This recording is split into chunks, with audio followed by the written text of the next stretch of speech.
Nah kalau dia misalnya jemaat saya, kenapa kamu pindah? Kan dia pasti akan memberikan kritikan terhadap gereja saya. Oh gini. Perbuatan baik kita itu adalah bukti. Bukti kita sudah diselamatkan, tapi bukan syarat. Dua hal yang perlu dibedakan, berkat sama keselamatan kan. Keselamatan ini kan berbicara bagaimana nanti kehidupan life after death. Sebenarnya kalau bagi aku sih visi misinya itu kalau nggak kembali kepada prinsip atau value Alkitab ya menurut saya salah lah. Iya. Salah. Jalan pagi langit membiru, langkah ringan hati bahagia. Kata pendeta, datanglah tiap minggu, iman bertumbuh lewat gereja. Bunga mekar di taman desa, harumnya semerbak kemana-mana. Pendeta sering bikin kecewa, datang sukacita, pulang terluka. Mantap. Pagi hari minum teh hangat, burung bernyanyi di atas jendela. Hati tulus, jiwa bertanya, Asik. apakah aku harus tetap ke gereja? Sebagian orang Kristen bertanya, kenapa sih kita harus ke gereja? Bukankah baca Alkitab, doa, menyembah Tuhan, berbuat baik, terus nonton khotbah di YouTube, itu kan sudah lengkap. Kalau kalian pernah berpikir seperti itu, kalian gak sendirian. Banyak orang punya pertanyaan yang sama, dan mau tanya kemana, tanya ke pendeta, takut dihakimi. Terus tanya ke siapa? Tapi jangan khawatir, saya carikan jawabannya yang relevan, logical, dan sesuai dengan firman Tuhan. Di episode kali ini, saya ditemani oleh Pastor Albert Kurniawan. Saya senang ngobrol dengan beliau. Saya tidak sungkan kalau ingin bertanya apapun tanpa merasa dihakimi atau digurui. Dan satu lagi, jawabannya bisa dicerna dengan akal sehat. Mari kita sambut Pastor Albert Kurniawan. How are you, bro? Halo. Apa kabar? Baik. Wah, thank you. Ini kesempatan yang baik sekali aku bisa membantu lah teman-teman semua untuk belajar akan kebenaran firman Tuhan, terutama berkaitan mungkin sama gereja. Iya. Dan memang harus diakui sih seperti kata Dr. Tony ya, maksudnya somehow itu beberapa memang pendeta itu merasa akhirnya insecure ketika ditanya sesuatu yang quote and quote mengancam keberadaan gerejanya, mengganggu stabilitas dan lain sebagainya. Oke. Tapi thank you for all you invite me. Yes. Sebelum kita lanjut, saya mau kasih disclaimer dulu.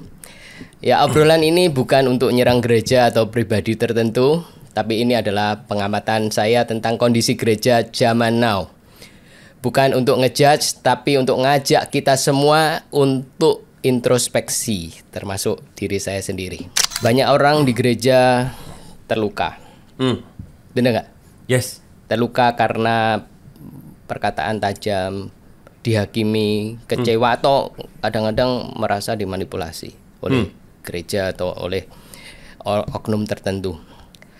Ada yang memilih untuk tidak ke gereja sama sekali, meninggalkan Tuhan. Ada yang memilih untuk tetap mengikut Tuhan, tapi tidak mau tidak mau ikut dalam perkumpulan gereja. Kalau ini perusahaan atau di dunia politik saya bisa mengerti, tapi ini real terjadi di gereja. Kok bisa begitu? Oke, jadi kita mungkin perlu clarify ya, kenapa kok orang Kristen itu pada akhirnya ada yang, saya nggak sebut orang Kristen, mungkin beberapa menyebut dirinya sebagai orang Kristen, mengalami kekecewaan. Jadi kalau aku dalam observasi pelayananku selama ini, aku melihat bahwa ada dua penyebab. Yang pertama, dia kecewa sama Tuhan. Biasanya dia meninggalkan itu karena kecewa dia sama Tuhan. Kecewa sama Tuhan itu dalam bentuk misalnya dia mendapatkan pengajaran dari pendeta tertentu bahwa Tuhan itu kalau ikut Tuhan akan begini. Ada ekspektasi tertentu. Ada ekspektasi yang dibangun sedemikian tingginya, misalnya ikut Tuhan kaya, ikut Tuhan itu sehat, ikut Tuhan itu nggak ada masalah. Tetapi di dalam kehidupannya dia menemukan yang kebalikannya semua. Nah, dia kecewa sama Tuhan. Nah, yang kedua adalah biasanya kesaksian hidup orang Kristen itu yang tidak baik. Nah, kesaksian hidup orang Kristen ini kan beragam, mulai dari pendeta sampai orang awam.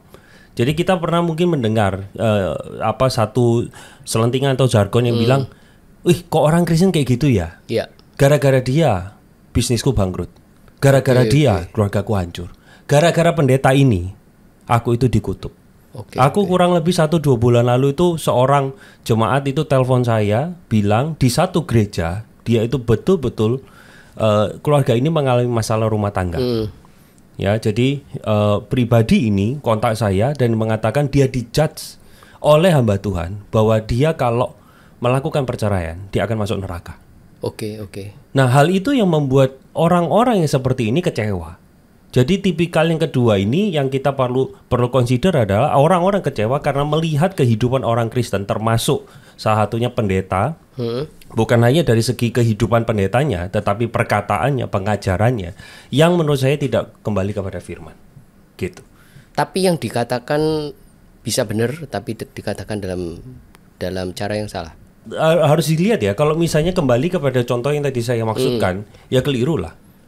Keliru. Bagian Alkitab mana yang mengatakan bahwa perceraian itu akan membawa seseorang ke neraka? Enggak. Oke. Gitu. Jadi kita harus kembalikan bahwa perkataan pendeta itu bukan perkataan Tuhan, gitu. Kenapa kok bisa sampai berkata seperti itu? Ada keuntungan apa bagi pendeta untuk berbicara? Ya, dia ingin memberikan sebuah hal yang menakut-nakuti jemaat tersebut supaya tidak terjadi perceraian, gitu loh. Gitu. Jadi dia narasi yang diutarakannya adalah berupa menakuti, mengintimidasi supaya kamu jangan lakukan. Tetapi kalau ketika mendengarkan ceritanya dari pribadi tersebut, pernikahan yang dihadapi nggak mudah gitu loh. Iya. Maksud aku jangan kita itu, wis pokoknya aku nggak mau tahu lah. Pokoknya kamu kalau cerai masuk neraka. Gitu. Ya kita sebagai rohaniwan nggak harus sih. Memang solusi dari kita nggak harus. Tapi try to understand people's situation. Begitu. Sehingga ketika kita itu memberikan sebuah nasihat atau wejangan, itu muncul dari satu hati yang empati dan mengerti kondisinya. Jadi kalau seperti ini nggak empati dan don't try to put himself in that situation. Di situasi itu. Oke. Jadi saya bersyukur waktu itu dia catch up saya lewat WA dan akhirnya kita ngobrol. Saya bilang boleh nggak saya telepon. Akhirnya saya clarify banyak hal sama dia. Bahwa pendeta juga tidak selalu benar. Jadi saya juga mewakili pendeta tersebut, saya minta maaf. Sekalipun memang bukan dosa saya, tapi I think itu lebih meringankan kondisi yang bersangkutan. Begitu. Oke, ini pembukaan obrolan menarik sekali dan akan tambah seru di segmen berikutnya. Pastor. Sekarang khotbah itu kan ada di mana-mana ya. Maksud saya ada di sosial media, di YouTube banyak. Saya juga pernah dengerin khotbahnya Pak Albert di YouTube. Kita bisa pilih khotbah yang sesuai dengan situasi kita, kebutuhan kita. Dan banyak gereja juga yang sudah live streaming ibadahnya. Pertanyaan saya, apakah ibadah di gereja, gedung gereja itu masih relevan sekarang? Menurut saya sih iya ya. Kalau kita track back untuk melihat, jadi nanti saya coba jawab pertanyaan itu. Apakah gereja itu di tengah dunia online ini masih relevan nggak ya? Tapi kalau kita misalnya kembali ke Alkitab, konsep gereja itu yang berupa gedung itu apakah memang Alkitabiah? Nah, kalau kita lihat secara cepat saja, di dalam perjanjian lama, pertemuan umat dengan Tuhan itu nggak bisa dilakukan seperti sekarang kan? Jadi aku perkenalkan dulu istilah nabi sama imam. Nabi sama imam. Nabi itu Tuhan itu nggak bisa bicara langsung kepada umat. Melalui nabi. Perantaranya nabi, gitu. Jadi kalau Tuhan mau ngomong, Tuhan ngomong sama nabi, nabi ngomong sama umat. Nah umat ketika membawa suara mereka nggak bisa langsung direct to God. Tapi mereka butuh namanya priest atau imam. Yang ditunjuk. Makanya kalau mereka membawa kurban, mereka nggak bisa bakar sendiri. Nah, sebelum zaman Musa itu bisa dilakukan direct. Abraham, kayak Abraham, Yakub, Ayub, itu mereka pada waktu berdosa, mereka langsung bawa kurban. Tetapi pada waktu zamannya Musa itu sudah diatur. Secara khusus kaum Lewi lah yang harus menata seluruh kebutuhan rohani itu. Nah, bangsa Israel itu kan keluar dari Mesir. Ya. Mereka dihukum 40 tahun berputar-putar di padang gurun. Ya. Yang menjaga mereka adalah tiang awan dan tiang api. Ketika tiang awan dan tiang api itu berhenti, maka mereka harus membangun kemah suci, tabernakel. Di sanalah Allah berdiam. Ya. Terus kita bergeser dari sejak zaman Musa pindah ke zamannya Daud. Ya. Kehadiran Allah ditunjukkan lewat namanya tabut. Nah, lalu Daud itu karena cinta sama Tuhan, dia punya sebuah kerinduan. Tuhan, kayaknya sudah saatnya untuk ada sebuah tempat di mana Engkau bisa berdiam. Itu disebut Bait Allah. Tapi Tuhan Yahweh berkata nggak bisa karena tanganmu terlalu banyak darah. Makanya dia persiapkan logistiknya. Selama Daud itu hidup, dia mempersiapkan segala sesuatunya untuk membangun Bait Allah. Singkat cerita, Salomo yang mendirikannya dengan sangat megah sekali. Tetapi pada akhirnya dihancurkan karena bangsa Babel pada waktu itu menginvasi Israel. Nah, setelah itu beberapa Israel itu akan dibagi menjadi utara sama selatan. Selatan dibuang ke Babel dan yang utara itu dicampur dengan orang-orang sekitar, orang-orang bangsa Asyur gitu. Nah, pada waktu sudah di Babel, mereka kan akhirnya merindukan balik Bait Allah. Akhirnya Bait Allah kedua itu dibangun. Yaitu lewat Zerubabel dan juga Nehemia yang Tuhan pakai. Nehemia itu membangun tembok kota. Esra itu nanti membangun spiritualitas umat. Zerubabel lah nanti yang dipanggil untuk membangun Bait Allah kedua. Nah, akhirnya juga nanti berikutnya Bait Allah ketiga itu dibangun di zaman Herodes, zaman Perjanjian Baru. Ya.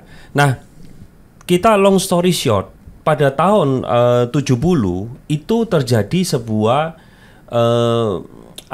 mungkin invasi dari Romawi. Di mana Jenderal Titus, yaitu putra dari Kaisar Vespasianus, itu menghancurkan Bait Allah yang didirikan oleh Herodes. Nah, pada waktu itu kalau kita membaca Kisah Para Rasul ya, murid-murid Yesus itu atau murid-murid yang disebut sebagai orang Kristen itu bertemunya di rumah-rumah, di rumah-rumah. Nah, mungkin orang zaman sekarang bilang ya gereja rumah itu lebih alkitabiah karena dicatat kok sama Kisah Rasul kok. Nggak ada kok gedung zaman itu. Iya benar. Tetapi jangan lupa sejarah gereja sesudah itu, ketika Bait Allah dihancurkan, lalu sekarang rumah mana yang bisa nampung 100 orang? Kalau jumlah orang Kristen makin lama makin bertambah, bagaimana bisa menampung 100, 200, 500? Kalau ada rumah nampung 100, nampung 200 nggak? Nampung 500 nggak? Nampung 1000 nggak? Gitu. Nah, pada akhirnya gedung gereja lah yang quote and quote dipakai untuk bisa mengumpulkan banyak orang di sana. Nah, jadi aku kalau melihat sejarah adanya sebuah gedung gereja, itu pada dirinya sendiri tidak berdosa dan tidak menyalahi. Ini evolusi logistik ya, karena logistik kan. Ya, kalau aku lihatnya gitu sih. Tapi di Perjanjian Baru gereja itu perkumpulan kecil-kecil. Gereja itu sendiri kan sebenarnya artinya dari kata eklesia. Bagaimana ek dan kaleo. Bagaimana Tuhan memanggil keluar orang itu dari kegelapan menuju pada terangnya ajaib. Begitu, itu arti gereja. Gereja secara organisme. Tetapi kita juga nggak bisa memungkiri bahwa di negara-negara itu kan perlu adanya sebuah struktur, adanya sebuah hukum, yang dimana harus dipayungi. Nah, gereja sekarang tidak hanya organisme, tetapi juga organisasi. Begitu. Jadi kita perlu memahaminya karena yang namanya kalau istilahnya Kristen itu dilihatnya sebagai sebuah institusi, maka harus ada regulasinya gitu. Bukannya ini dibenarkan karena kita sudah mempraktekkan ini? Gedung gereja yang dimaksud. Gedung gereja dan organisasinya. Apakah ada? Ada, sebenarnya ada karena Alkitab menggunakan istilah-istilah penatua, elders. Jadi mungkin gambaran gerejanya tidak seperti sekarang. Misalnya bukan gereja di mall, bukan gereja yang sangat gedungnya megah sekali. Kalau kita ingat perjalanan Paulus waktu dia memberitakan Injil kan ada gereja di Efesus, ada gereja di Smyrna, Gereja-gereja 7 gereja yang ada di Wahyu itu pun kan juga ditegur. Berarti bangunan gerejanya itu ada, cuma mungkin size-nya tidak sebesar sekarang. Tapi yang di-emphasize di Alkitab kan bukan bangunannya. Betul, kan betul. Perkumpulannya. Betul, di mana betul, aja. Betul. Nggak besarnya, nggak kecilnya. Malah di Alkitab impresi saya kan gereja itu kecil. Betul. Ya nggak ada, sebenarnya Alkitab pun sendiri tidak pernah juga memberikan larangan. Kan di rumah-rumah nggak ada larangan, tapi yang impresi yang ditulis di Alkitab kan kelompok-kelompok kecil. I don't think so. Tidak sepenuhnya itu semuanya mengarah ke sana. Karena misalnya ya di dalam kitab Wahyu pasal 3 itu gereja Laodikia kan ditegur. Ya. Itu gereja kaya. Oke. Itu gereja karena kota itu kota kaya. Oke. Gitu. Jadi bisa saya menduga, mungkin saya menduga ya. Iya. Bahwa gereja yang bersangkutan itu bukan gereja orang-orang yang garis bawah gitu. Orang-orang yang punya ekonomi yang mungkin middle up gitu. Jadi asumsi saya gereja Laodikia itu bukan gereja yang gereja rumah kecil aja, tapi gereja kayak gereja kaya lah. Ya paling enggak dia punya uang lah, gitu. Oke. Tapi lain sama gereja Smyrna. Gereja Smyrna itu dikatakan bahwa mereka gereja yang miskin, gereja yang kurang, gitu. Oke. Jadi gereja Korintus misalnya. Gereja Korintus itu adalah gereja yang sangat established, luar biasa. Tapi kita temukan bahwa gereja ini memiliki banyak sekali masalah. Makanya 1 dan 2 Korintus kita menemukan beragam masalah yang kita sampai pusing gitu. Maksudnya goyang-goyang kepala, kok bisa ya sampai kayak gitu. Bahkan orang dunia nggak melakukan dosa dari orang yang ada di dalam gereja gitu. Di tengah situasi kayak gitu, Paulus juga pernah menegur gereja Korintus yang pelit dalam memberi. Sementara gereja Makedonia yang miskin di dalam 2 Korintus pasal 8, kamu belajar dari gereja miskin gitu. Berarti artinya bangunan gereja yang secara organisasi itu ada gitu. Oke. Di dalam history in the Bible ya.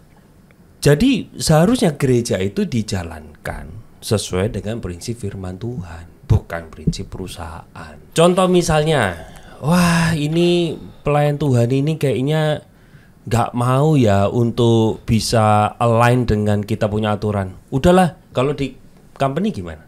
Pecat. Kita kan kalau di dalam gereja nggak bisa main sikat orang, semuanya volunteer kok.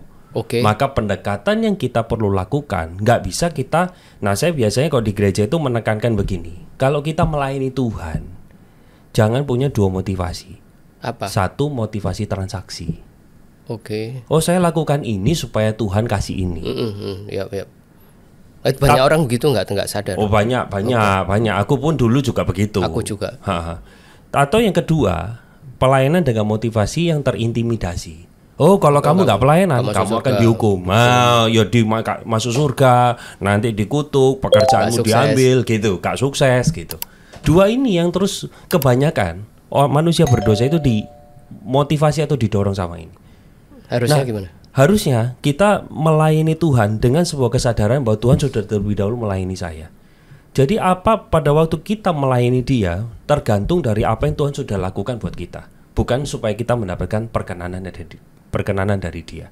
Karena Dia baik, karena Dia sudah. Karena Dia baik, karena Dia sudah mengasihi kita, karena Dia sudah mati buat kita. Harusnya itulah yang menjadi alasan terbesar kenapa saya melayani. Bukan untuk ini dan itu, dapat berkat, dapat kesembuhan itu, atau objektifnya. Exactly.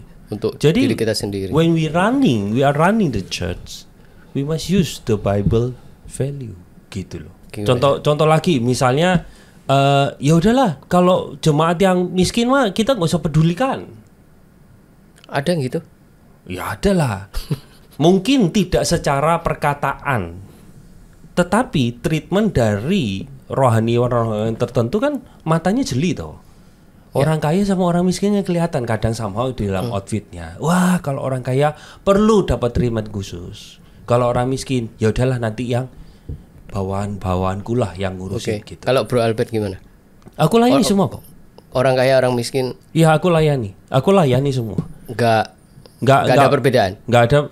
Maksudnya gini loh, enggak ada perbedaan dalam pengertian. Bukan aku mengutamakan orang kaya mengurangi terhadap orang miskin, enggak. Oke. Tapi perbedaannya begini loh.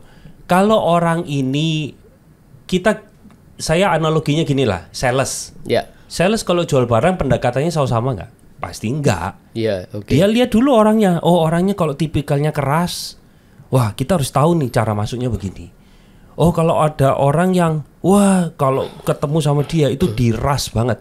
Ya udah kamu ngomongnya berarti to the point. Tapi apakah semua customer itu dilayani dengan to the point? Enggak dong. Nah, dalam hal itu aku berbeda. Jadi aku lihat pribadi orang ini dimasukinya caranya gimana ya. Jadi sekali lagi kekayaan dari orang tersebut tidak membuat aku menahan untuk melayani dia atau enggak. Jadi kalau orang atau pendeta melayani orang kaya dan orang miskin dengan cara berbeda, bisa pakai alasan seperti ini kan? Karena tapi kan approach-nya berbeda. Nah, approach-nya berbeda, tapi bukan berarti gini, kalau orang miskin dimaki-maki. Oh, oke. Bukan gitu. Kalau jadi orang kaya didudukkan di depan, miskin nggak peduli lah kamu di mana, terserah. Kalau saya sih nggak pernah ya dalam konteks itu. Itu oke nggak? Kalau aku sih kalau orang gereja yang kalau ditanya ada nggak gereja gitu, ada. Tapi praktik itu menurut Bro Albert gimana? Biasanya kan kita harus akui bahwa di dalam gereja ada sebuah acara di mana mengundang tamu. Ya kalau tamu ya kita itu secara etikanya kita taruh dia di depan. Kita nggak bicara tamu, bicara jemaat, dia kaya. Jemaat harusnya yang kaya, kalau saya ya. Silahkan, kalau nyalami beda. Kalau yang wah lu Pak. Gimana? Iya, saya harus akui ada rohaniwan yang seperti itu. Ya semoga saya kalau pernah melakukan itu ya Tuhan ampuni saya. Kayaknya enggak bisa Bro Albert aja. Iya. Kayaknya aku pun mungkin juga begitu. Iya. Jadi somehow itu memang kita segan ya. Segan dengan orang-orang yang punya status tertentu. Tapi ya aku manusia yang nggak lepas dari kesalahan. Tapi kalau aku misalnya melakukannya, misalnya melayani mereka, aku berusaha untuk melayani semua setulusnya lah. Tidak membeda-bedakan status, ras, atau suku. Ya, jadi walaupun orang Kristen non Kristen juga ada. Ya. Oke, ini obrolan yang menarik dan transparan. Nggak ada tutup-tutupan ya, kita begini, kita nggak perfect, tapi kita mau belajar untuk menjadi seperti Yesus ya. Kalau orang bergereja di YouTube atau bergereja online, ada ke gereja tertentu tapi online, nggak datang ke gedung gereja ibadah bareng tapi di rumah secara online, gimana pendapatnya? Thank you. Ya, aku bersyukur ya pertanyaan ini muncul dan kita bisa bahas karena ini memang menjadi problem zaman sekarang after COVID terutama. Nggak tahu dokter pernah nggak dengar satu istilah gini? Kalau ke gereja mah kita cari Tuhan, jangan fokus sama manusia. Kalau kamu fokus sama manusianya ya kamu pasti kecewa gitu loh. Kamu harus fokus sama Tuhan. Nah menurut saya kalimat ini tuh separuh benar ya. Nah sebenarnya pada waktu kita ke gereja fokusnya bukan hanya berbicara membangun relasi sama Tuhan. Kalau kita ngomongnya itu ya kita fokusnya sama Tuhan lah, nggak usah fokus sama manusianya. Ya nggak heran makanya keluarlah orang-orang Kristen yang YouTubean, membangun kerohaniannya ya YouTube aja. Tapi seharusnya pada waktu kita datang ke gereja yang diadres bukan hanya membangun relasi dengan Tuhan, tapi juga relasi horizontal antar sesama. Jadi maka dari itu gereja juga harus menyediakan satu tempat komunitas yang sehat, bukan komunitas yang toksik. Iya, oke. Jadi kalau misalnya gereja itu hanya menekankan soal relasi dengan Tuhannya tanpa relasi dengan sesamanya, menurut saya itu gerejanya pincang mengajarkan. Begitu. Pertanyaan ya, relasi dengan sesama itu kan nggak harus di gereja, di pekerjaan, di rumah, di community bisa. Betul, saya setuju. Jadi apakah relasi itu harus ada harus di gereja? Jawabannya memang enggak. Tetapi ketika kita itu ingin bertumbuh, Tuhan itu menggunakan sarana komunal. Salah satunya adalah gereja. Iya. Gitu, salah satunya. Salah satunya. Jadi saya cara pikirnya sekarang begini. Setelah kita adalah orang-orang yang sudah ditebus oleh darah Kristus. Iya. apa yang menjadi kerinduan Tuhan harusnya kerinduan kita, betul nggak? Oke. Apa yang menjadi kebencian Tuhan menjadi kebencian kita. Nah sekarang pertanyaannya adalah begini, apakah Tuhan mencintai gereja? Jawabannya iya. Apakah Tuhan menghendaki kita bertumbuh melalui komunal di mana ini sesama orang Kristen? Jawabannya iya. Sekarang misalnya di pekerjaan, banyak kerjaan yang bisa dilakukan online. Kita bisa komunikasi lewat Zoom tanpa harus meeting onsite. Ya.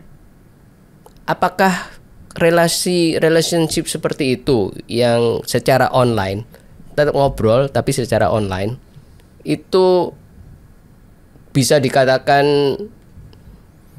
salah, bisa mereplace datang ke gereja atau relasi dengan secara onsite? Pengalaman saya saya ini melayani di 2 platform itu. Ya. Melayani saya khotbah juga secara Zoom, tapi juga khotbah secara online. Secara onsite maksudnya. Apakah ada perbedaan? Of course berbeda, sangat berbeda banget. Dokter kalau misalnya ya pernah pasti memberikan seminar secara online sama secara onsite, beda enggak? Beda. Tapi saya suka yang online. Nggak dredeg.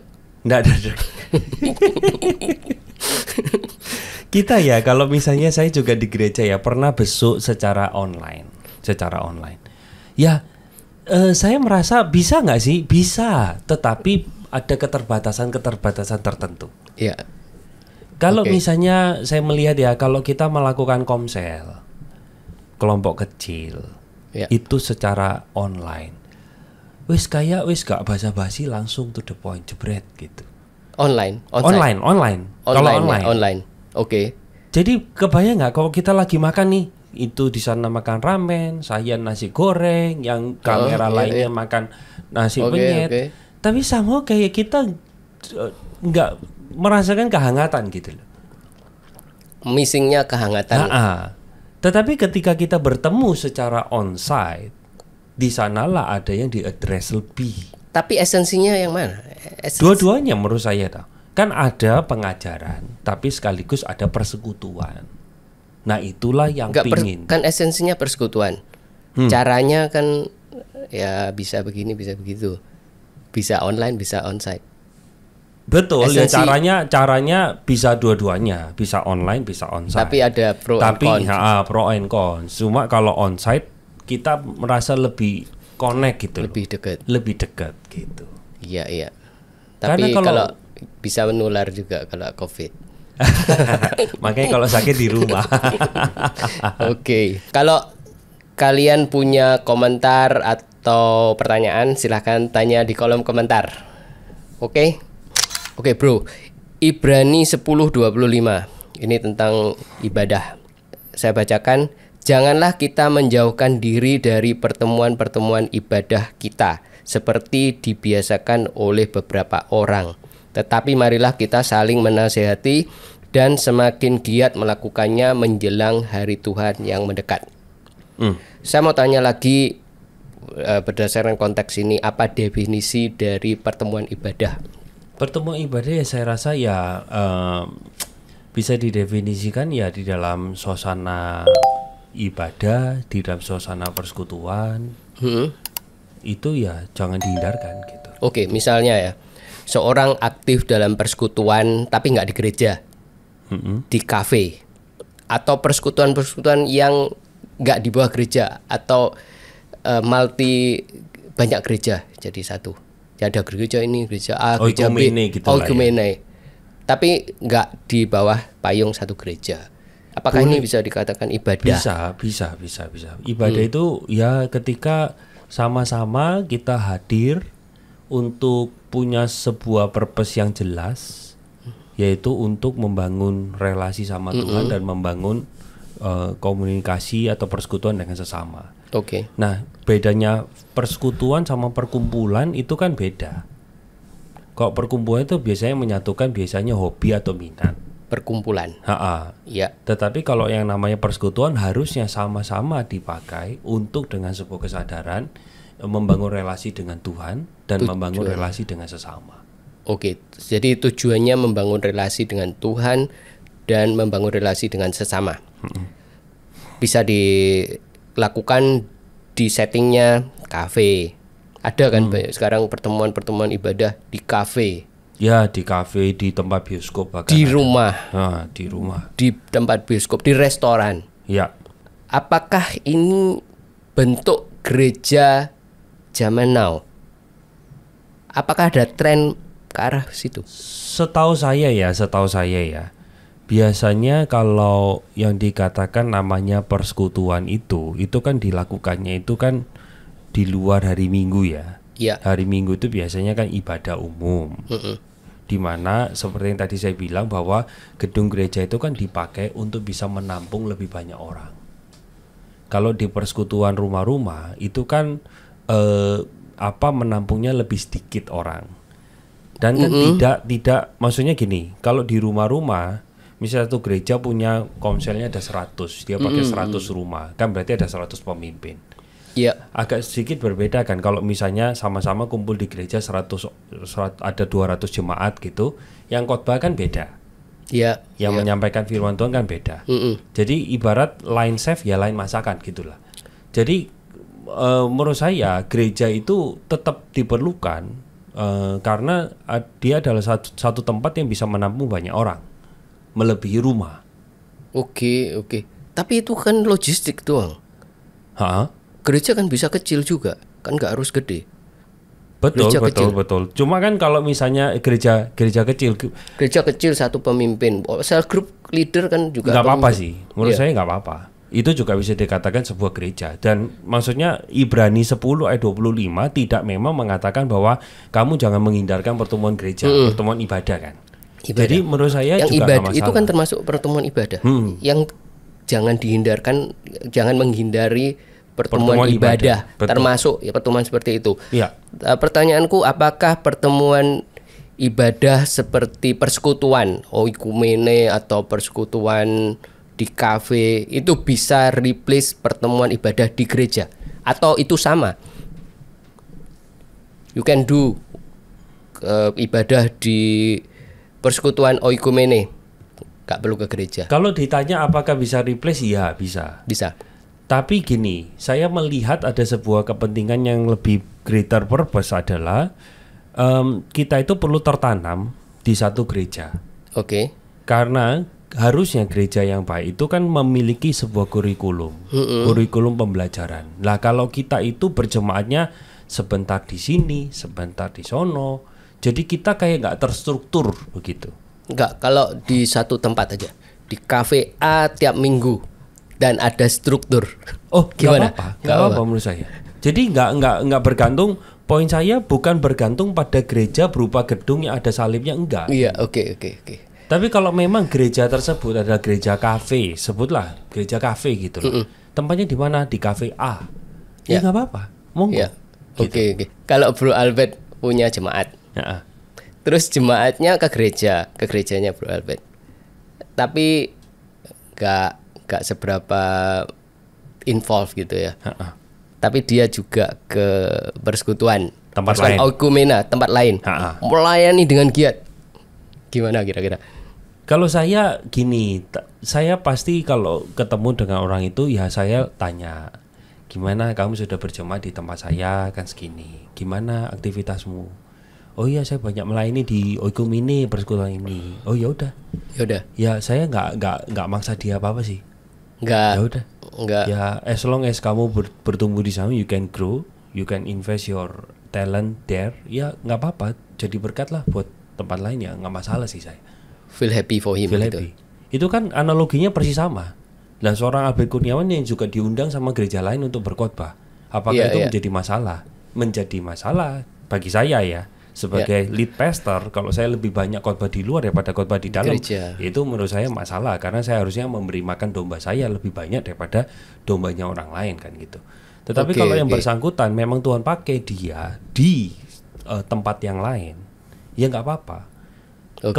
Baru kemarin kurang lebih 1 minggu yang lalu lah, nggak sampai 1 minggu, saya ketemu dengan satu orang, talent musiknya luar biasa. Dia melayani minggu ini di gereja A, minggu depan gereja B, minggu depan gereja C, minggu depan gereja D. Aku bilang kamu lebih baik cari satu gereja supaya kamu bisa bertumbuh. Kita itu bukan pemain cabutan, bukan pemain freelance yang harus terus melayani semua gereja. Enggak. Kita ini terbatas kok. Kamu carilah gereja yang kepadanya kamu bisa percaya dan kamu bertumbuh di sana, gitu loh. Bertumbuh secara rohani, karaktermu berubah. Kamu dibawa semakin serupa dengan Kristus. Lah gereja yang seperti ini kamu patut consider untuk kamu stay di sana. Karena talentnya apa? Talentnya dia main musik. Apapun musiknya. Jadi dia pindah-pindah gereja, main musik. Di setiap gereja yang dipindah itu langsung main musik gitu. Main musik. Oke. Sakti. Jadi orangnya sakti banget. Tapi aku bilang sayang kerohanianmu. Pertumbuhan rohani itu lebih penting daripada pelayanan yang kita kerjakan gitu. Ada penyanyi rohani yang nggak bergereja tapi ke gereja di mana dia diundang keliling. Ada pendeta kayak gitu nggak? Ada. Nggak bergereja tapi dia cuman keliling. Ada lah. Ini oke nggak? Menurut aku enggak sih.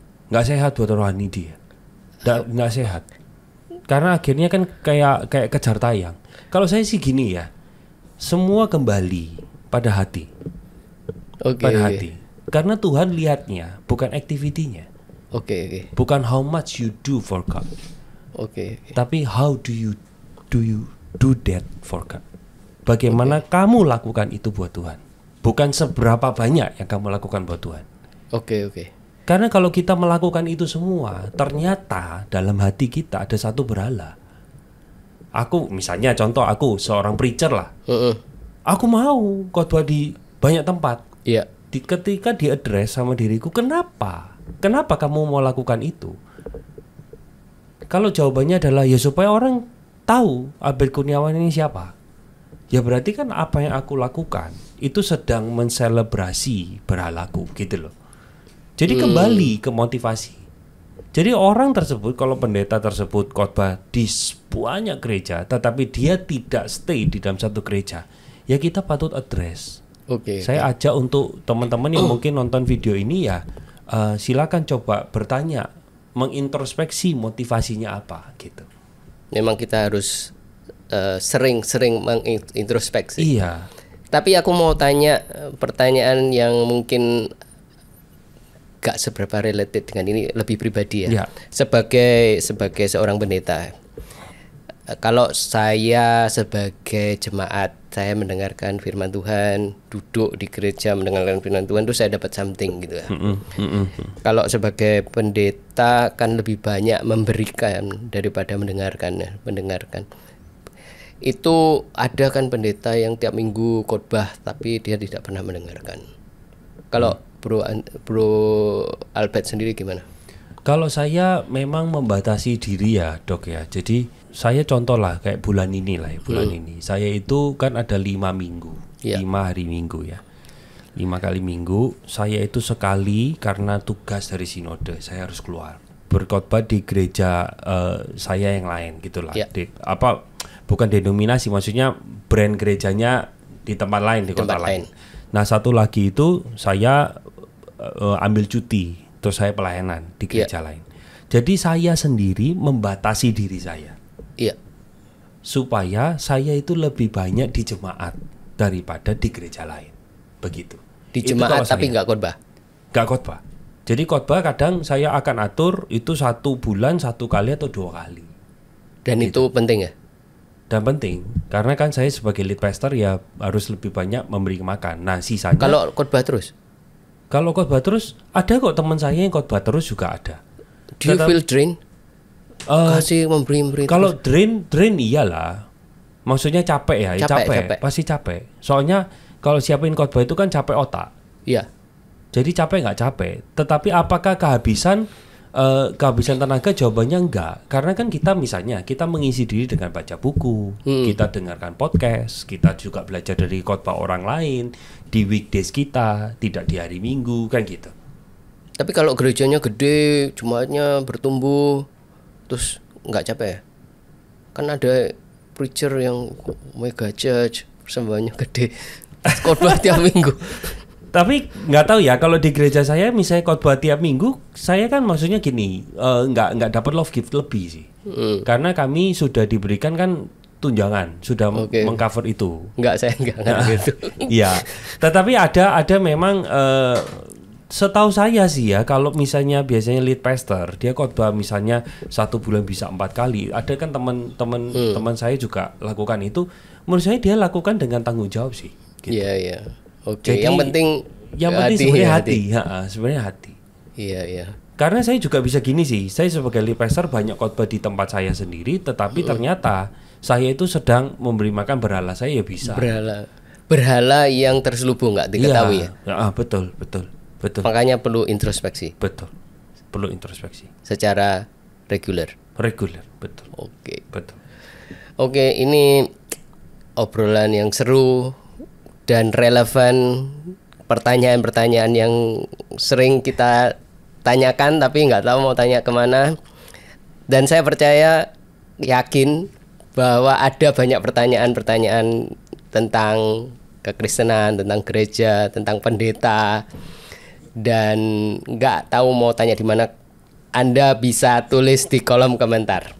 Pastor, ada orang yang suka pindah-pindah gereja, nggak cocok di sini, pindah sana, dan gereja itu di treat seperti restoran.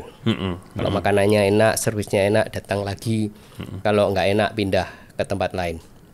Kalau makanannya lezat, kita kasih tahu orang, ayo datang bareng-bareng gitu ya.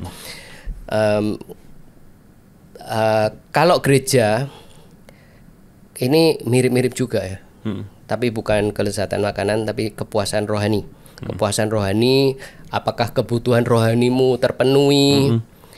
Kalau tidak, ya pindah gereja seperti pindah restoran.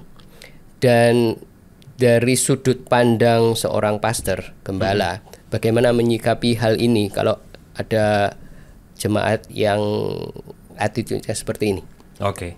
Saya akan tanya sebenarnya begini ya, kenapa kok kamu pindah? Ya. Itu satu. Yang kedua, kenapa kamu pindah-pindah?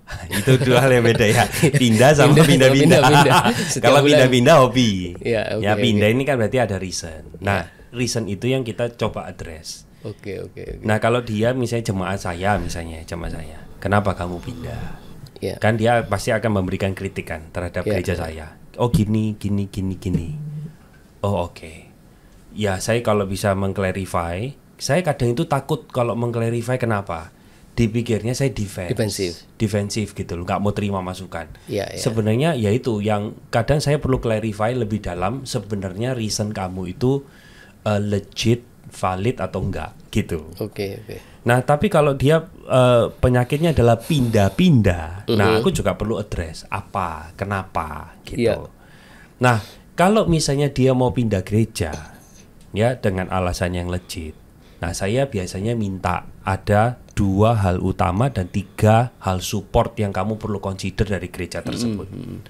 Saya bahkan bilang begini, kalau kamu mau pindah nih ya, pernah nih ada anak muda datang, dia bawa pacarnya gereja A, si laki gereja B. Ya kalian terus mau gimana? Kalau menikah minggu 1, minggu 2 gereja A, minggu 3, minggu 4 gereja B. Masa kayak gitu? Enggak loh, harusnya enggak. Aku bilang, coba kamu yang cowok, coba stay di gereja A 3 bulan. Aku bilang 3 bulan. 3 bulan itu kan berarti 3 kali 4 minggu. Jadi 12 minggu. Kamu bisa melihat gereja itu seperti apa. Setelah 3 bulan kamu pindah ke gereja B. Supaya fair, baru putuskan. Jadi saya itu kasih ada 5 paling nggak filter yang harus dipertimbangkan ketika kamu akan pindah satu gereja. Jadi ini 2 hal utama, 3 ini support. Yang 2 utama nggak boleh dikompromikan. Apa? Pertama, ajaran. Jadi aku selalu bilang gini, gereja itu nggak ada yang sempurna, tapi make sure bukan ajarannya yang nggak sempurna. Jadi jangan sampai caranya nggak sempurna. Bukan ajarannya. Ajarannya itu nggak kembali ke ajarannya harus Alkitabiah. Alkitabiah, exactly. Bukan comot-comot ayat ya. Iya. Karena comot-comot ayat itu bagi aku bukan back to the Bible, bukan Alkitabiah. Itu dia. Tapi nggak sesat tuh itu. Kalau comot-comot ayat, tidak sesat mungkin secara the whole pengajaran. Tetapi menurut aku dia sedang merusak ayat itu. Contoh lah. Ya. Carilah dahulu kerajaan Allah dan kebenarannya, maka semuanya akan ditambahkan kepadamu.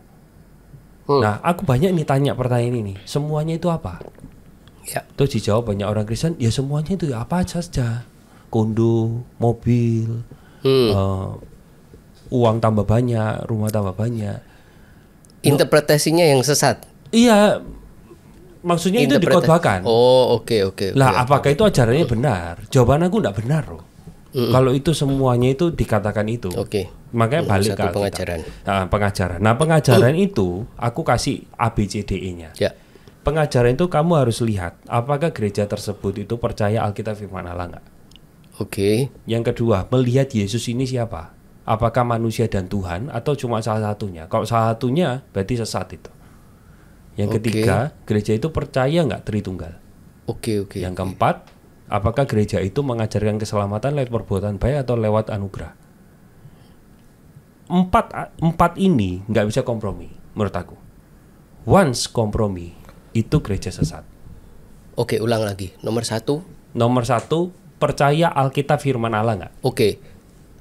So far aku nggak pernah temukan gereja yang tidak percaya Alkitab itu firman Allah, kecuali yang nyeleneh lah. Gereja yang aku umumnya tidak akan mengakui Alkitab itu firman Allah. Ya. Nomor dua, Tritunggal, Bapa, Anak dan Roh Kudus. So far aku tahu ya mengakui Tritunggal. Yang ketiga, Yesus itu Tuhan dan manusia. Tuhan dan manusia. Ya, ini juga aku nggak pernah. Yang salah yang apa? Tuhan aja atau manusia aja atau salah satu. Pokoknya bukan Tuhan dan manusia. Yang benar Tuhan dan manusia. Tuhan dan manusia. Kalau dia cuma Tuhan bukan manusia, itu bukan Yesus yang kayaknya dimaksud saksi Yehova Yesus itu manusia. Yes, exactly. Makanya dia gereja sesat. Oke. Terus Bidat sebutannya. Yang keempat itu keselamatan lewat perbuatan baik atau lewat anugerah. Nah, kalau ini dikhotbahkan iya, tapi prakteknya kadang-kadang enggak seperti itu. Makanya perlu consider. Kadang gini, kalau kekristenan itu kebanyakan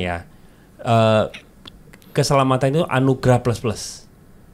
Anugerah plus perbuatan baik. Perbuatan baiknya ini banyak. Pelayanan, baca Alkitab, gitu. Ya itu sama seperti yang tadi kan. Kita melayani, kita berbuat baik karena atau supaya. Karena atau supaya. Harusnya karena atau supaya, kan perbedaannya itu kan. Betul. Kita diselamatkan karena perbuatan baik. Kan banyak orang yang berpikir seperti ini tanpa disadari. Iya. Aku pun juga berpikir begitu dulu. Gini, jadi mungkin cara addressnya adalah melihat lead pastornya khotbah. Apakah itu terlihat jelas nggak sih? Gitu. Dia menekankan nggak bahwa kamu itu bisa diselamatkan oleh Tuhan dari hukuman dosa itu dengan cara anugerah plus pelayanan. Nah, perlu diadres. Yang kedua, coba cari tahu gereja itu statement of faith-nya apa. Dari sana akan kelihatan tuh. Nah, kalau gereja itu jangan jelas nih mengatakan bagi kami keselamatan itu lewat anugerah dalam Yesus ditambah pelayanan. Ya kita sudah tahu. Ya kamu nggak perlu lagi untuk explore lebih dalam. Tak rasa nggak? Apa ada yang seperti itu? Nggak tahu. So far aku nggak pernah. Yang aku temukan adalah ya kita diselamatkan karena anugerah. Tapi yang dituntut oleh orang-orang adalah perbuatan baik. untuk Biasanya supaya kamu itu- bisa ini Biasanya bukan keselamatannya, tetapi mendapatkan berkat. untuk mendapatkan berkat. Kamu harus lakukan perbuatan baik. Nah itu Dalam keselamatanmu kamu harus tunjukkan dengan perbuatan baik kayak gitu.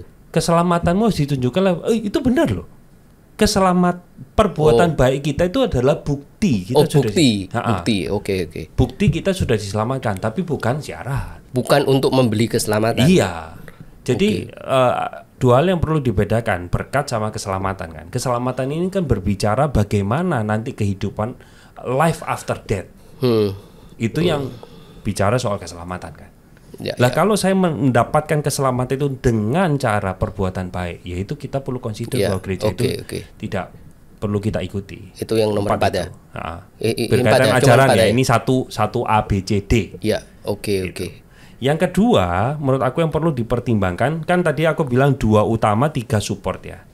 Yang kedua itu adalah kepemimpinan yang transparan dan bersedia dikoreksi. Nah, kenapa aku masukkan ini sebagai nomor 2 dan utama? Menurut aku kalau ada sebuah gereja ya yang punya sistem itu check and balance-nya nggak baik.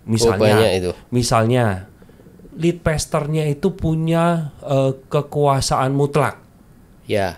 Nah ini kan ya once kalau lead pastor itu lagi ngawur, lagi ngaco gitu, ya bisa dispute kan. Iya. Lah kalau dia itu menjadi satu istilahnya pribadi yang mutlak, nggak ada yang bisa ganggu dia, ya siap-siap gereja itu akan mengalami sebuah dispute, cepat atau lambat, gitu. Oke, banyak kita ini. Kita perlu consider loh ya. Lah kalau sang lead pastor itu sudah dikasih tahu berulang kali, you gini loh, ini gini loh, ini gini loh. Tapi biasanya nggak ada yang kasih tahu, nggak berani. Kita perlu consider. Kalau aku sih ya, aku memasukkan poin 2 ini menjadi poin yang patut kita pertimbangkan. Oke. Karena bisa terjadi banyak kesalahan. Dan tidak ada yang mengoreksi atau tidak mau dikoreksi. Ya, begitu. Tidak ada otoritas yang bisa mengoreksi. Ya. Oke. Kecuali dia membangun sistem di mana dia juga bisa siap dikoreksi. Itu banyak orang bisa begini. Itu Terutama 2 utama ya. 3 yang support itu yang patut kita consider adalah visi misinya jelas nggak? Oke. Kalau misalnya visi misinya misalnya gereja yang mengumpulkan uang sebanyak-banyaknya supaya bisa membangun gedung yang lebih besar. Ya, kamu consider aja, kamu cukup oke nggak dengan gereja yang punya visi misi seperti itu? Oke. Ya, yang keempat. Tapi kayak gitu belum tentu salah ya? Atau red flags? Sebenarnya kalau bagi aku sih visi misinya itu kalau nggak kembali kepada prinsip atau value Alkitab ya menurut saya salah lah. Iya. Salah. Tapi kalau kamu bangun mau gereja megah masa nggak sesuai dengan prinsip Alkitab? Apa yang dilanggar? Sekali lagi motif sih. Motif. Jadi membangun gereja itu pada dirinya sendiri nggak salah. Kayak Daud membangun bait Allah yang megah. Makanya yang diadres itu motivasi. Motivasinya. Motivasinya bukan visinya. Tapi bukan visinya secara lahiriah, tapi kenapa visi ini bisa muncul hatinya, gitu. Berangkat dari hati yang seperti apa. Gitu loh. Kadang kan manusia itu bisa gini, yang keluar dari mulut itu indah sekali, benar sekali. Coba adres hati gitu. Jadi walaupun visinya bukan membangun gereja yang megah, misalnya visinya untuk misi, untuk menolong orang yang kekurangan, tapi kalau hatinya, motifnya salah, untuk foto-foto, untuk publikasi, itu kan benar kan? Good point. Benar kan? Nggak hanya bangun gereja yang megah, pun kalau motivasinya benar, it's okay. Tapi kalau misalnya tadi kebalik ya, ini menarik nih. Visi misinya benar, tapi motifnya salah. Ya, motifnya salah. Menurut saya itu lebih mending daripada visi misinya salah dan motifnya salah. Tinggal kalau visi misinya sudah benar secara Alkitab nih ya, tapi motifnya salah, ya kita yang terus perlu koreksi diri. Oke. Gitu kan. Makanya gereja ini dirunning bukan sama satu orang. Tapi harus sama seluruh jemaat. Ya, itu ketiga. Keempat, kita lihat komunitasnya ini mau komunitas yang belajar nggak sih, gitu. Aku pakai bisa kata mau ya. Dielaborate. Belajar apa? Belajar firman Tuhan maksudnya, belajar. Jadi saya banyak ketemu begini loh. Ada beberapa jemaat nomor 1, nomor 2-nya itu mereka lolos. Dalam artian kan ajarannya oke, kepemimpinannya oke.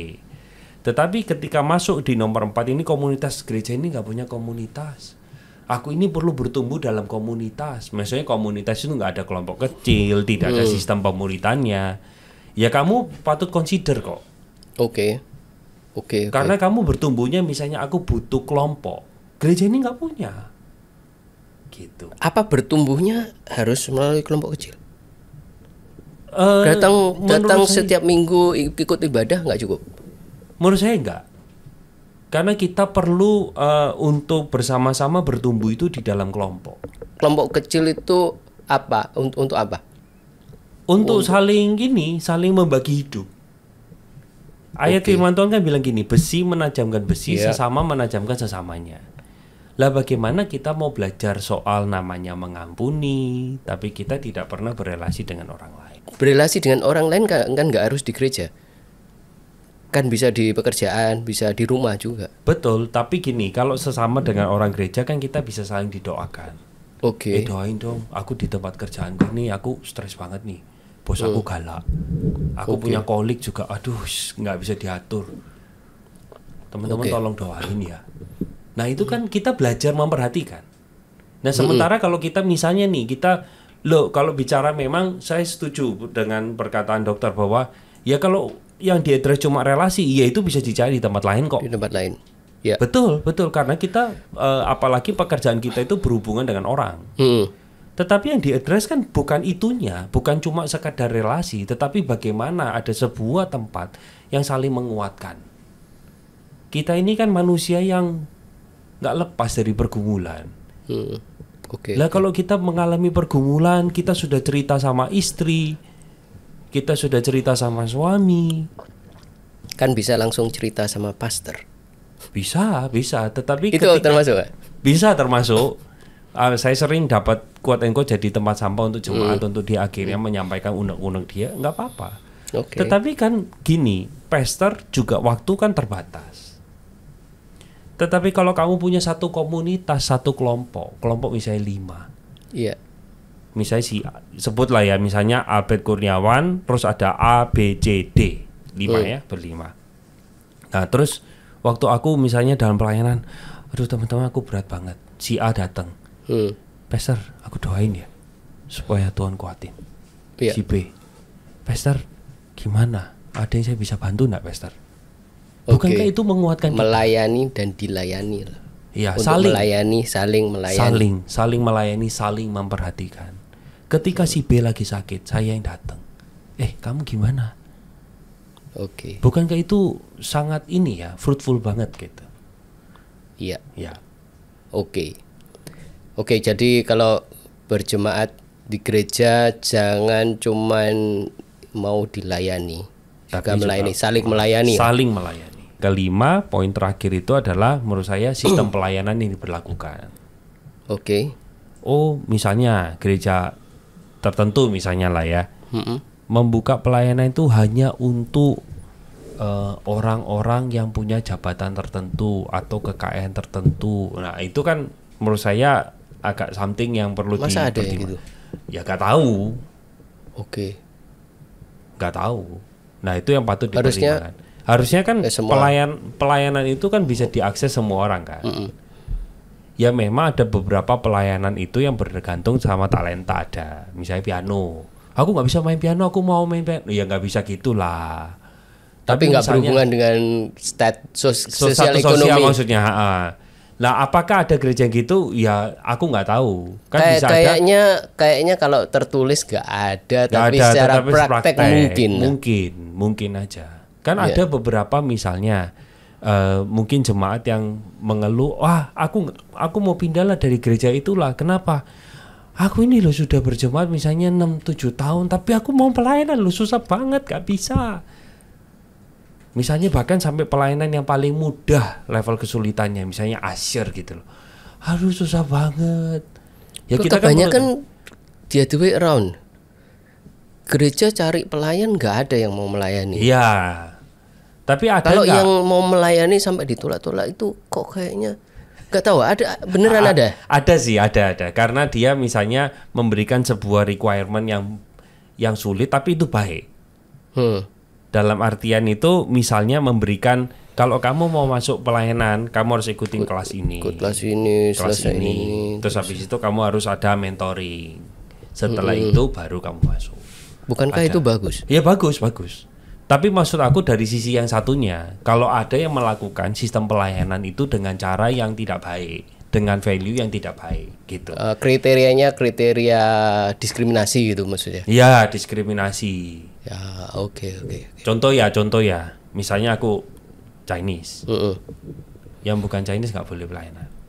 Dan menurut aku itu kan nggak alkitabiah toh. Iya benar.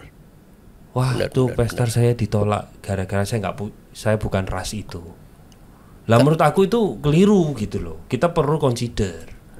Tapi kalau gereja itu memberikan kualifikasi untuk melayani Tuhan itu ditaruh di standar yang tinggi, menurut aku bagus. Iya.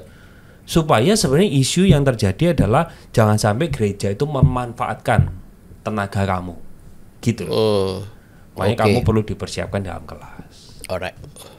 Tanpa sadar banyak gereja, pendeta, dan bahkan jemaat, ini saya bilang jemaat termasuk saya sendiri, sedang berlomba-lomba menjadi Tuhan. Tuhan berhala. Diri sendiri jadi berhala, gerejanya jadi berhala, pendetanya sendiri jadi berhala. Sedang berlomba-lomba mau disembah dalam tanda kutip. Pokoknya senternya saya, senternya pendeta, senternya gereja. Selain Tuhan, minta ditinggikan, minta diagungkan.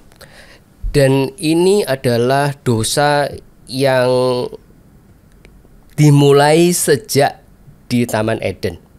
Manusia selalu tergoda untuk menggantikan posisi Tuhan. Benar.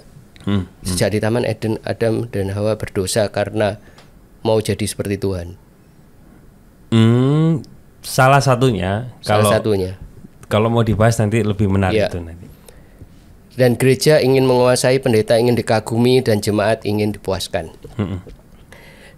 Dan ironisnya saat kita berkata kita menyembah Tuhan, kita justru membangun Tuhan-Tuhan palsu di dalam hidup kita yang bukan Tuhan yang sejati. Itu yang seringkali kita sembah, secara sadar atau tidak. Benar ya? Kalau Pak Albert sendiri gimana? What is berhala yang saya belajar belajar tentang Lea sama Rachel. Lea istrinya Yakub yang tidak dicintai. Dia berusaha untuk mendapatkan cintanya Yakub. Berusaha segala macam. Salah satunya adalah anak, memakai anak. Kalau dia mulai dari anak pertama Ruben, dia bilang kalau Yakub sudah aku kasih anak ini, suamiku akan cinta kepadaku, kayak gitu-gitulah. Sampai anak pertama, kedua, ketiga, Yakub jadi berhalanya Lea. Sampai anak keempat Yehuda, dia tidak ngomong tentang Yakub sama sekali. Tuhan sudah cukup. Tuhan jadi Tuhan. Kelihatannya Lea sudah bertobat kan. Tapi kita baca di pasal berikutnya tidak, tetap aja siklus itu tetap. Jadi kesimpulan saya, siklus berhala ini akan tetap terjadi di dalam hidup kita, orang Kristen, baik jemaat atau pendeta, siapapun. Kita sadar atau tidak, kita fighting dengan berhala-berhala kita karena nature manusia itu seperti itu. Kita ingin jadi berhala. Walaupun kita menyembah Tuhan, kadang-kadang kita tidak sadar, slip out. Balik lagi kita sendiri jadi berhala, kita jadi pusat, bukannya Tuhan. Pergumulan Pak Albert bagaimana dalam sekitar ini? Saya harus akui bahwa setiap kita itu harus terus tiap hari bergumul dengan diri kita. Karena kita ini orang berdosa. John Calvin itu bilang bahwa hati ini itu adalah pabrik berhala. Bukan hanya tiap hari, tapi pabriknya, factory of idols. Jadi kita memang harus perangi tiap hari. Harus perangi tiap hari. Jadi kalau tadi kembali ya perkataan dokter yang pertama, ada pendeta yang mengkultuskan dirinya, menganggap diri sama dengan Tuhan. Ya dia akan secara sadar atau tidak sadar. Nah, sadar atau tidak sadar. Ya dia nanti akan mempertanggungjawabkan itu semua di hadapan Tuhan kok. Once again, manusia itu kan tertarik sama sesuatu yang megah, sesuatu yang spektakuler, heboh, luar biasa. Dikagumi, dia punya mobil ini, dia punya itu, gerejanya segini besar. Once again kan nanti akhir dari semuanya itu, Tuhan kan nanti datang sama, dia akan pulang sama Tuhan. Dan Tuhan tanya, what do you do? What have you done with my son Jesus Christ? Misalnya gitu. Karena Tuhan itu kan nggak tertarik dengan activity, Tuhan tertarik dengan hati, gitu kan. Jadi Tuhan akan address pada waktu kamu membangun seluruh kerajaan itu, kamu membangun pelayananmu seperti itu. Tuhan tahu nggak dengan motivasi seperti apa? Tuhan tahu, gitu. Sang penilai terakhir itu bukan manusia, tetapi Tuhan itu sendiri. Maka kan nggak heran Matius pasal 7 itu mengatakan, jadi ayat 21 sampai 23, tapi sebelumnya itu dikatakan apa? Kamu harus hati-hati sama serigala berbulu domba. Jadi konteksnya itu sudah mengatakan adalah orang Kristen palsu. Terus ayat 21 bilang gini, bukankah aku bersuruh Tuhan akan masuk dalam kerajaan surga? Tapi Tuhan Yesus katakan enggak, mereka melakukan kehendak-Ku. Bukankah aku sudah bernubuat demi namamu? Bukankah aku sudah mengusir setan demi namamu? Bukankah aku sudah menyembuhkan, melakukan mujizat demi namamu? Nah, 3 ini ya. Satu lagi tadi bernubuat terus mengusir setan, melakukan mujizat. 3 ini hal yang baik nggak? Baik. Di mata manusia baik. Rohani ya. Tapi perkataan Tuhan Yesus mengatakan, enyalah daripadaku engkau sekalian pembuat kejahatan. Aku tidak pernah kenal kamu. Tapi belum tentu benar, bisa sesat. Jadi artinya gini loh, 3 ini Tuhan bisa pakai untuk menolong orang lain. Tapi ternyata yang dipakai Tuhan itu alat yang tidak berkenan di hatinya. Bisa nggak? Ya bisa. Yudas dipakai Tuhan kok, ya kan? Dalam rencana keselamatan. Tapi dia adalah alat yang tidak berkenan. Makanya kita ini berdoa ya supaya saya menjadi pelayan Tuhan yang berkenan di hati Tuhan. Tuhan itu bisa pakai semua kok. Apapun dia bisa pakai untuk membawa orang itu balik. Sekarang pertanyaannya adalah, kamu itu alat di tangan Tuhan yang berkenan di hatinya atau enggak? Itu loh. Atau kamu itu sebenarnya alat yang numpang lewat tok, atau tambah memanipulasi Tuhan. Itu loh. Nah, Tuhan kan katakan, enyalah daripadaku engkau sekalian pembuat kejahatan. Loh, Tuhan ini kan baik. Mas, orang yang sakit sembuh, baik dok. Ya baik. Orang yang kerasukan sembuh, baik kan? Baik. Orang yang dari nggak jelas jadi jelas. Nubuat yang aku maksud di sana itu bukan nubuat yang menceritakan masa depan ya, tetapi membuat sesuatu yang nggak jelas jadi jelas. Pengajaran lah. Bukankah itu baik? Baik. Tapi kenapa Tuhan bilang jahat? Pada waktu aku mempelajari teks itu, apapun yang kamu lakukan tidak sesuai dengan kehendak Dia, di mata Tuhan itu jahat kok. Sekalipun di mata manusia itu baik. Orang-orang ini berarti yang mengadres hatinya tidak dibangun dari satu pengenalan akan Tuhan. Secara singkat ya, gimana kita bisa tahu kalau yang kita lakukan ini berkenan di hati Tuhan atau enggak? Filternya apa? Pada waktu kita tahu motivasi kita sih. Motivasi kita. Yang tahu cuman kita sendiri. Sama Tuhan. Ya, kita sama Tuhan. Kita sama Tuhan. Gampang nggak lihat motivasi? Apa ini bisa terkaburkan dengan hal-hal yang lain, melihat motivasi sendiri? Menurut aku nggak bisa dengan kekuatan sendiri ya. Makanya Roh Kudus yang membuka mata kita. Ya. Yohanes 16 itu bilang gini, kehadiran penolong lain itu akan menginsafkan kamu akan dosa, akan penghakiman dan akan kebenaran. Nah, kita ini kan manusia yang hidupnya dalam daging. Sekalipun kita diselamatkan ya. Kita butuh Allah Roh Kudus untuk menerangi hati kita. Supaya kita ini realize, kamu salah. Wah Tuhan, sorry. Tanpa Roh Kudus dalam hati kita, nggak mungkin kita taat. Jangankan mungkin taat, nggak mungkin kita sadar. Pengalaman pribadiku ya, nggak gampang untuk lihat atau introspeksi motivasi. Kadang-kadang yang kita lakukan tuh baik, tapi motivasi yang salah dikit itu kita nggak bisa sadar dengan mudah. Aku kasih contoh hidupku. Aku seorang surgeon kan, orthopedic surgeon, lakukan bedah. Kalau semua berjalan dengan baik, aku sangat bersyukur, happy.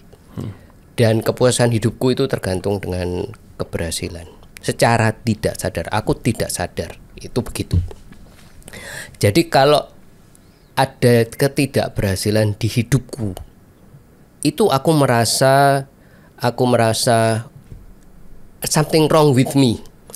Ada hubunganku yang nggak baik sama Tuhan. Mungkin aku nggak baca Alkitab, nggak doa, nggak melayani, nggak tulus, nggak gini. Dan aku mencoba untuk memperbaiki semua ini yang aku pikir nggak benar, untuk membeli keberhasilan dengan perbuatan baik, bahkan untuk membeli keselamatan dengan perbuatan baik. Ini kan sesuatu yang aku lakukan bertahun-tahun. Aku merasa ini ya fine, alkitabiah. Sampai suatu hari aku sadar bahwa aku itu cuma memanipulasi Tuhan, memanipulasi Tuhan untuk kepentingan diriku sendiri. Yang ingin tak puaskan adalah diriku, bukan Tuhan. Aku ingin memuaskan berhalaku untuk mencapai keberhasilan, bukan Tuhan. Aku baru sadar. Dan tak rasa banyak orang seperti itu yang gak sadar bahwa senternya itu diri sendiri, berhalanya diri sendiri, bukan. Dia gak nyembah Tuhan. Tuhan cuma aksesori. Yang disembah diri sendiri. Itu aku lah. Kalau aku boleh tanggapi ya, justru aku melihat bagaimana Roh Kudus bekerja dalam hatinya dokter. Sampai realize kan. Iya. Dulu aku kalau flashback ya, melihat hidupku dulu sebelum mengenal Tuhan sampai sekarang mengenal Tuhan. Mungkin kalau bicara Albert Kurniawan 20 tahun yang lalu, bagi aku definisi dosa itu ya tidak membunuh, tidak mencuri, tidak berzina, tidak melukai orang. Itu. Tapi sekarang pengertian dosa kita lebih dalam. Tuhan, kalau aku lakukan everything good, tapi motivasiku salah, aku tetap sama bajingannya, sama pembunuh. Jadi kan pengertian dosa kita lebih deep. Pertanyaannya, kok kita bisa punya pengertian yang seperti itu? Roh Kudus. Ya, Roh Kudus. Menurut saya pun juga dalam tahap yang Tuhan, aku ini sebenarnya bukan pelayan yang sempurna. Ternyata selama ini aku menselebrasi berhalaku. Iya. Sampai Tuhan itu celikkan ketika berjumpa dengan Injil, Tuhan celikkan Injil. Hatimu itu tidak benar. Nah, jadi makin melihat betapa besarnya anugerah Tuhan. Wih Tuhan, aku yang nggak benar ini kok Tuhan pakai ya. Iya. Makanya aku makin memahami kata-kata Paulus. Dulu dia waktu pertama kali diselamatkan dia bilang gini, di antara orang yang di antara orang-orang percaya, aku ini yang paling berdosa. Pertama dia ngomong itu dari antara murid-murid Yesus, aku ini paling berdosa. Bener nggak? Bener, karena dia yang membunuh paling banyak di antara 11 murid lainnya kan. Iya. Masuk akal. Terus dia ngomong gini, di antara orang-orang kudus, aku paling berdosa. Mulai lebay nggak? Lebay banget. Iya. Ada nggak mantan pembunuh yang akhirnya berubah jadi orang percaya? Ada. Yang lebih sadis dari Paulus ada nggak? Mungkin ada. Ya ini mulai lebay. Tapi waktu di akhir hidupnya Paulus bilang gini, di antara semua orang berdosa, aku ini yang paling berdosa. Lebay nggak? Kita kalau mau ngomong lah, Hitler sama Paulus, lebih dosa mana sih? Di mata manusia lebih dosa Hitler. Hitler belum lahir. Tapi Paulus ngomong, aku yang paling berdosa. Artinya apa? Makin dia berelasi dengan Tuhan, dia makin sensitif melihat dosa. Itulah Injil. Itulah kerjaan Roh Kudus. Roh Kudus membawa kita makin merasakan dosa itu bukan lagi berbicara melukai orang. Tapi pada waktu aku melakukan hal baik dengan motivasi yang keliru, itu sama menjijikkannya dengan seorang pembunuh. Iya. Oke, makanya Injil itu yang membuka hatiku. Liberating us. Iya. Exactly.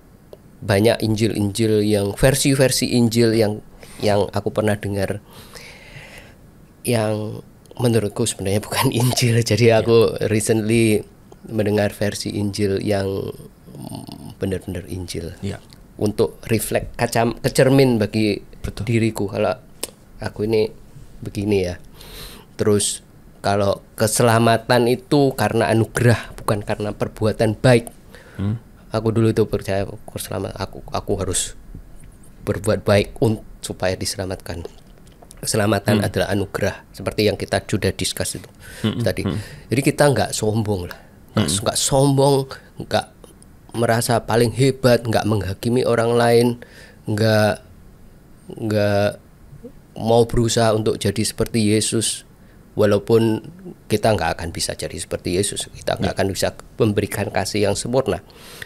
Tapi at least kita berusaha ini karena Tuhan Yesus sudah baik buat kita. Exactly. Itu Injil yang benar.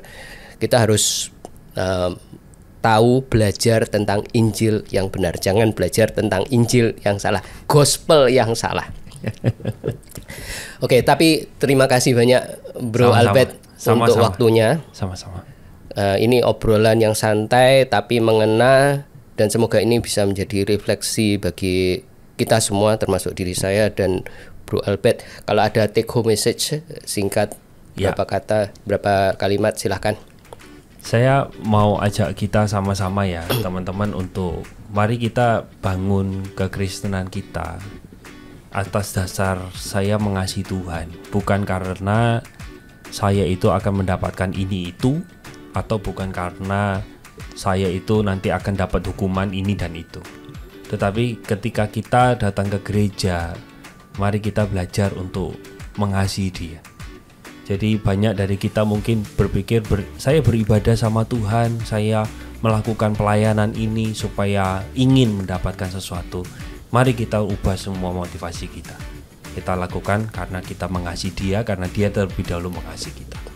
Oke, jadi saya ulang lagi, kita melakukan karena Dia sudah melakukan banyak buat kita. Oke. Bagi semua sahabat-sahabat yang nonton podcast ini, saya ucapkan terima kasih. Kalau kalian punya pertanyaan, punya unek-unek, komentar, silahkan tulis di kolom komentar. Sayangnya kita harus akhiri obrolan kita sampai di sini. Jangan lupa subscribe, like, dan share. Saya Dr. Tony Setiobudi. Sampai jumpa di episode berikutnya. Bye-bye.